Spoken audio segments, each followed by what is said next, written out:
how to design and animate a robotic steampunk animal. What I did was I started out by drawing an exploded view of my steampunk dragon where all the pieces were separate, and then I outlined it with Sharpie. Once I was done outlining it with Sharpie, I used the Adobe scanning app, which is a free scanning app, and I created scans of my steampunk animals exploded view, and that turns it into a PDF, which I then uploaded to my Google Drive. When I downloaded it to my Chromebook, it was in PDF format, and then I was able to open up the file on a website called Photopea.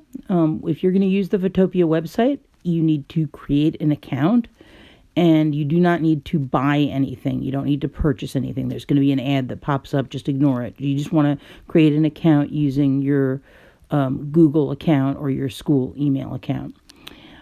Anyway, regardless, you're going to download those files, open them in Photopea, and you need to unlock the layer and rasterize the layer. So you've got to go to the background layer and unlock it, and you've got to right-click on the layer and rasterize it.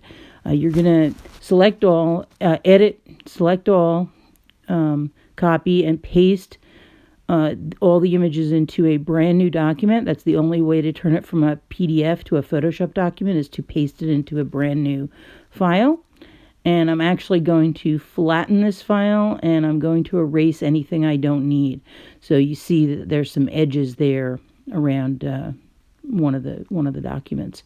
Once I have everything all together in one layer, I'm going to start out cutting the pieces out using the lasso tool, and I'm going to reassemble them in a new document. So I created a new document that it was about the size of the old one. I made sure it had a transparent background, and I used the lasso tool and cut out pieces piece by piece and pasted them into the new document. As soon as I pasted a section of the dragon into the new document, I renamed it. Otherwise, you're going to get very confused. So I'm going to cut out the lower jaw of the dragon, and I'm actually going to use the lasso tool, cut it out, and then when I paste it into the new document, I'm going to rename that layer lower jaw. And I'm going to just assemble the dragon piece by piece in the new document, and it's going to be a Photoshop document with all the layers.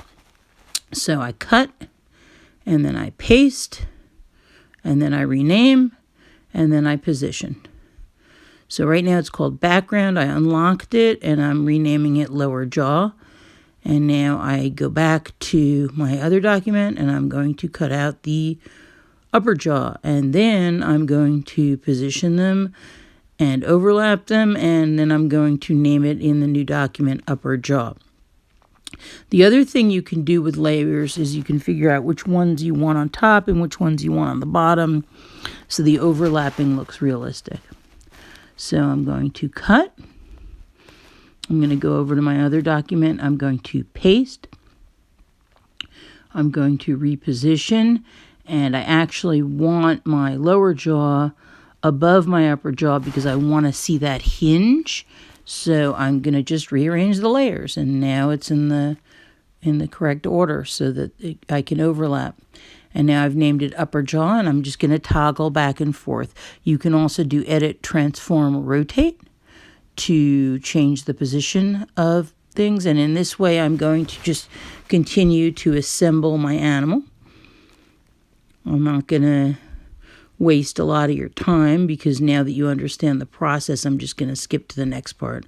So let me just real quick cut out the eye, edit cut, edit paste into the new document, rename it eye, and reposition it.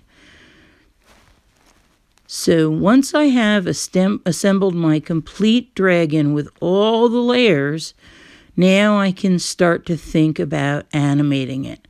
So what I'm going to do is I'm going to go to the top layer, click, and then I'm going to go to the very bottom layer and click, holding the shift key.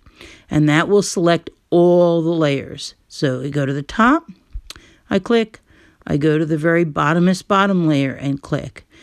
And while holding the shift key, and that will enable me to select every single layer.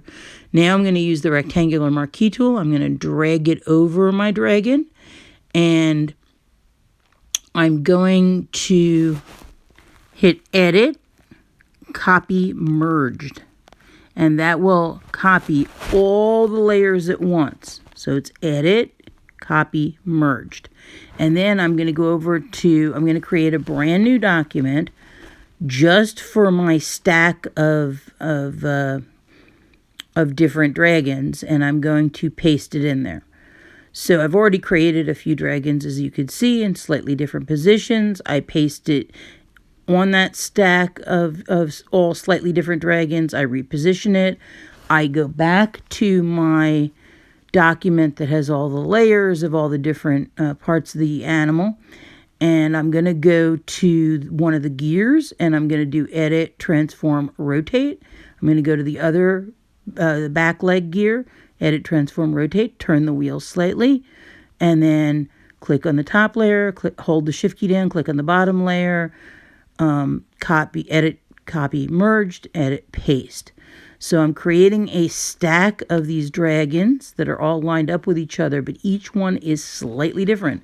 The wheels are in a different position, or the jaw is in a different position, or the head is in a different position, or the ears are in a different position. And in this way, I'm creating a sequence of nearly identical puppets that appear to be moving. So every once in a while, I want to test out my movement cycle and see if it really looks like I've created the illusion of life. So what I'm going to do, that stack of puppets that has all the finished dragons in it, each in a slightly different position, I'm going to go to each layer and I'm going to change the name of the layer. Instead of being layer 0, layer 1, layer 2, layer 3, layer 4, it's going to be _A_, and then the name of the layer. So that _A_ lets the program know that that layer is going to be used in an animation. So every once in a while, I can test out the animation by doing file export as GIF or GIF, and it will know that each layer is to flash and appear once in a sequence because I've put that symbol _A_ at the beginning of each layer. So what that does is, I'm not actually planning on making a GIF, but I want to see what the animation looks like. So every once in a while, after I added a bunch of new layers, I want to see if it really looks like it's creating the illusion of movement. So I'm going to act like I'm going to be exporting it as a GIF, and I'll get a little preview, like here you see, just to see if the wheels actually look like they're turning, if I need to rotate them more, am I done with the cycle, does it create an illusion of movement, etc.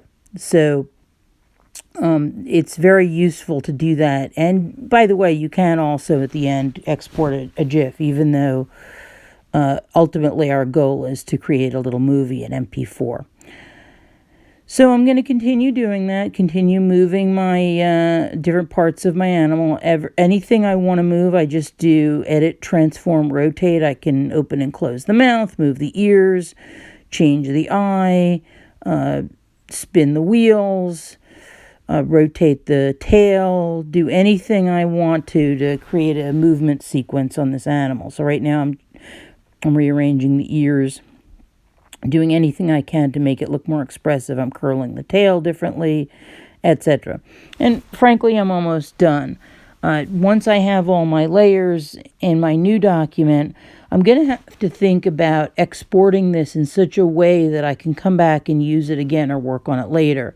And this is where it becomes very, very important to have a Photopea account. Because what you're going to do is you're going to take these two documents, the stack of completed dragons and the Photoshop file with all the different components in different layers, like the head, the eyes, the jaw, the ears, the tail, the different joints. They're all in different layers, and that layered document can be extremely useful later if I ever want to use this character again. I don't want to have to redo all that work. Now, it's impossible to save a layered Photoshop file in on a Chromebook. You can, however, export the individual layers, and that's what I'm doing now. There's a little check mark at the top that says only layers beginning with E, so you're going to uncheck that, and you do file export layers as PNGs, and you will get a stack of portable network graphics that you can use later in an animation in another program. However, I also want to go back and I want to save my Photoshop file with all the different layers on all the different joints. So I'm going to do publish on web, and I'm going to it'll reopen in a new window, and then I'm going to take that website address, copy it, and I'm going to paste it into a Google Doc just so I remember what it is. I don't know if you noticed before while I was talking, but I actually resized the file. When you're completely done creating your dragon, I want you to resize it so that the entire document is only about an inch tall. So you just do image size, and you change the image size. Otherwise, you're going to end up having to resize the images in an animation program later, and you don't want to have to resize each dragon individually because the sizes are never going to quite match up. So here I am. I've saved my dragon to the internet, and I took the website address and pasted it into a Google Doc so I can find it later. This is very important. Also, make sure you type into the Google Doc exactly what it is you're saving. This is the image stack of different dragons, or this is the dragon with all the parts named in layers. Now I'm going to go to the Wick editor, and I need to import my little teeny tiny dragons. So they saved to my Chromebook as a zip file, and I extracted them all before, and now I'm going to import them, and I'm going to start to do my animation. So I'm just going to take them in order, and I'm going to put them in an image sequence. I'm clicking on each new frame. Every time you click on a space on the timeline, it becomes a new frame. And I'm just arranging my dragons in a sequence. They're all slightly overlapping each other. And this will create an illusion of movement along a timeline.